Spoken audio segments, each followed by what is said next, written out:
लोकाभिरामं रणरङ्गधीरं राजीवनेत्रं रघुवंशनाथं कारुण्यरूपं करुणाकरन्तं श्रीरामचन्द्रं शरणं प्रपद्ये। बोलिए श्री रामचंद्र भगवान की, कृष्ण कन्हैया लाल की। मंच पर उपस्थित सभी हमारे पूज्य आचार्य चरण, पूज्य संत चरण और हमारे बड़े ही आत्मीय और हमारे बड़े भाई परम पूज्य श्री देवकीनंदन ठाकुर जी महाराज,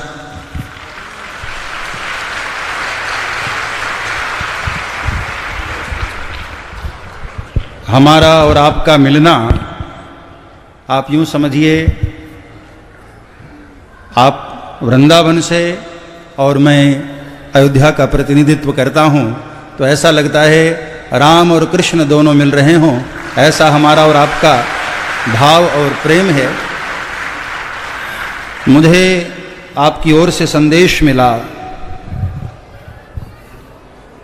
कि एक ऐसा कार्य सनातन संत संसद की हम इसकी शुरुआत कर रहे हैं, आयोजन कर रहे हैं।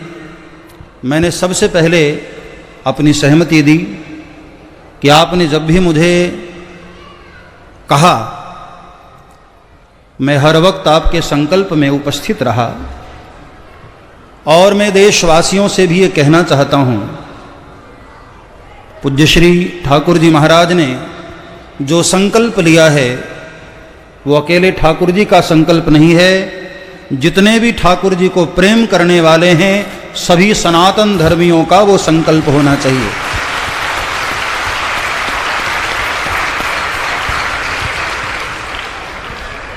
फिल्म का गीत है, साथी हाथ बढ़ाना, एक अकेला थक जाएगा मिलकर बोझ उठाना, एक अकेला थक जाएगा।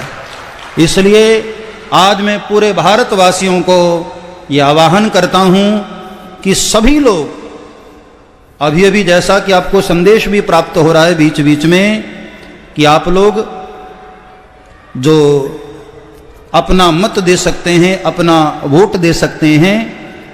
अभी जो ठाकुर जी का एक जो टेलीविजन स्क्रीन पर भी नंबर चल रहा होगा, उस पर भी आप लोग अपना मत दे सकते हैं। तो मैं पूरे भारतवासियों से कहना चाहता हूं कि मेरे भारत देशवासियों, सब सनातन धर्म के परिवार के लोगों से मैं निवेदन करूंगा कि एक हो जाओ और ठाकुर जी को विश्वास करा दो कि हम सब भारतवासी आपके संकल्प के साथ हैं।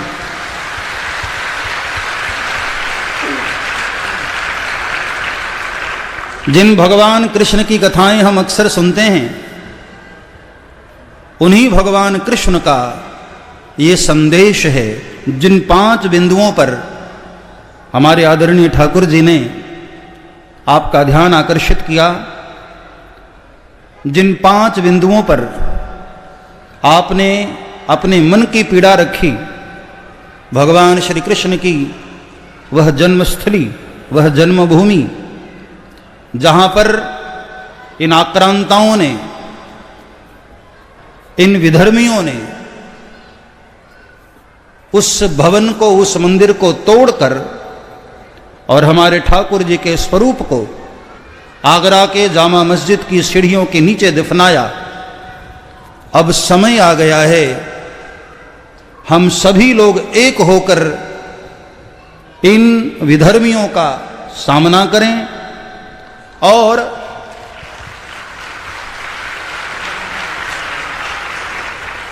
सभी संतों का एक ही मंतव्य है और एक ही मत है कि किसी को भी हम अकेले आगे बढ़ने न दें।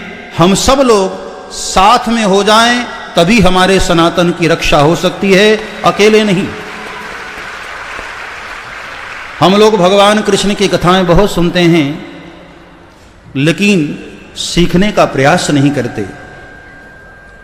अभी अभी संतों ने भी उस बात का जिक्र किया कि भगवान श्री कृष्ण ने जब गिरिराज गोवर्धन उठाया तो सारे ग्वाल वालों ने अपनी अपनी लकड़ियां लगा दी और भगवान को ये भरोसा दिलाया कि कन्हैया, हम उस लायक तो नहीं कि पर्वत उठा सकें, लेकिन हम तेरे साथ खड़े हैं, इस बात का भरोसा दिलाते हैं।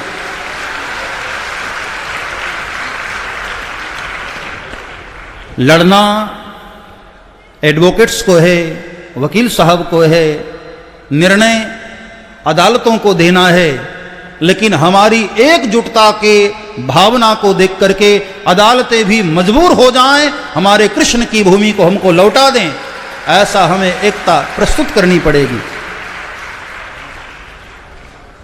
मैं जब भी इन आक्रांताओं की ओर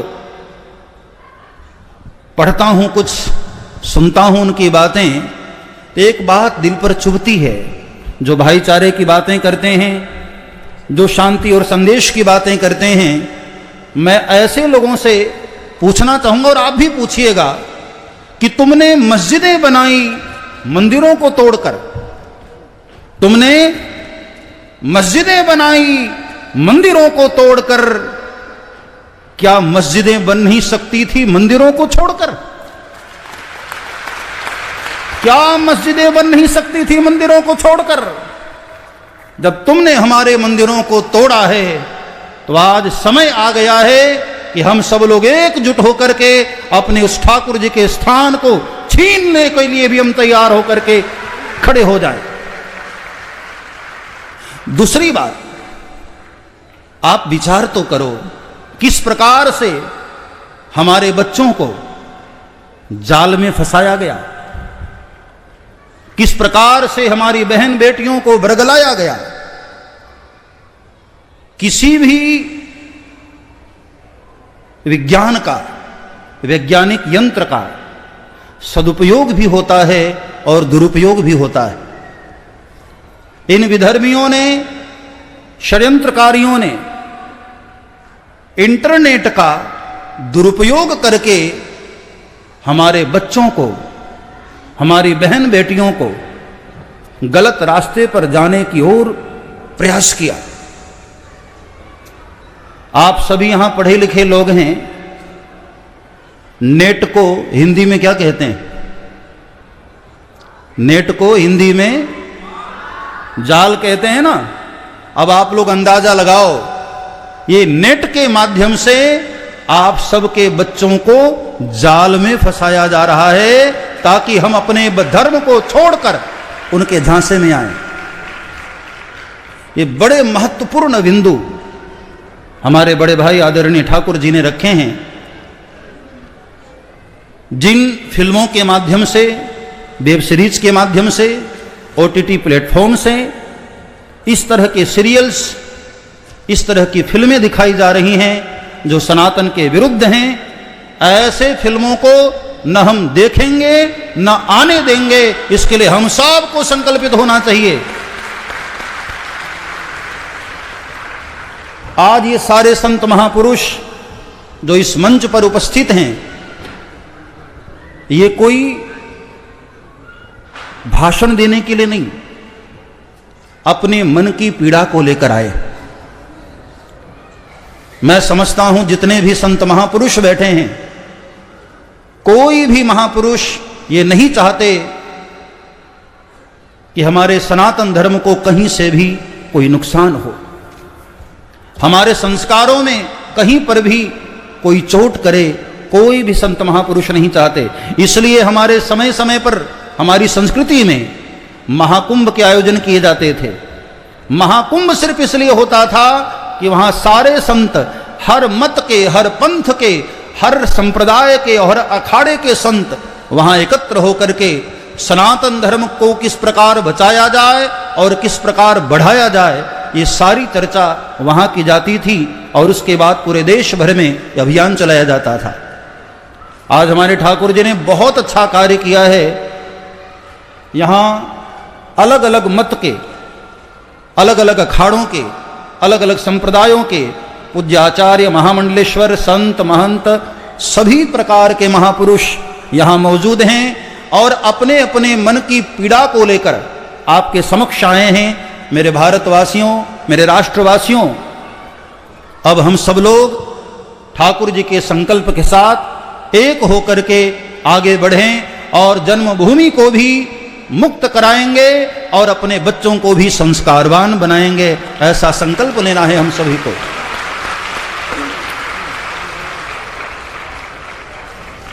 हम सब लोग एक सुर में जब सरकार पलटने की क्षमता रखते हैं तो क्या सरकार से हम लोग कुछ मांगने के हकदार नहीं हैं? माना कि वो समय अलग था जब मांगने का वक्त नहीं था, लेकिन आज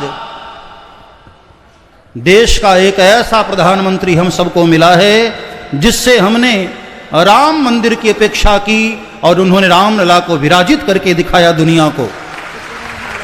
आज ऐसी सरकार से हम सभी संतजन, सनातन धर्मावलंबी ये मांग कर रहे हैं कि हमारे मंदिरों से, जो सरकार के कब्जे में जो मंदिर हैं, उन मंदिरों से सरकार का कब्जा हटे, टैक्स फ्री हों। और ये बहुत अच्छी मांग हमारे ठाकुर जी ने की कि उन्हीं मंदिरों से संस्कारी केंद्र बनाए जाएं, जहां से देश के बहन बेटियों को, बच्चों को संस्कार दिया जाए। और ये जिम्मेदारी हम सभी राष्ट्रवासियों की।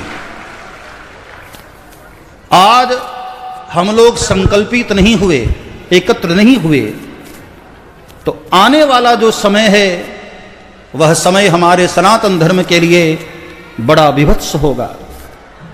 इसलिए सनातन धर्म को बचाने का उत्तरदायित्व हमारे और आपके कंधे पर है। महाजनो येन गतास पंथाः, जिस मार्ग पर महापुरुष लोग चलते हैं, बड़े लोग चलते हैं, उसी मार्ग का अनुसरण आने वाली पीढ़ी भी करेगी। इसलिए याद रखिए, आगे धर्म का स्वरूप क्या होगा उसका उत्तरदायित्व आज वर्तमान की पीढ़ियों पर है। इसलिए हम सब लोग जिम्मेदार हैं इस बात के कि आगे हम सनातन धर्म का स्वरूप कैसा बनाना चाहते हैं। कहां कहां प्रमाण वो लोग ला करके रखेंगे। राम मंदिर जहां पर बनाई गई, जहां हमारे रामलला सरकार विराजित हुए, कहते थे वहां पर हमारे धर्म के अवशेष हैं। आप सभी को इस बात की ओर में निवेदन करना चाहूंगा कि जहां पर खुदाई हुई, जहां पर खोदा गया, वहां क्या मिला? जहां खुदा है वहीं भगवान है।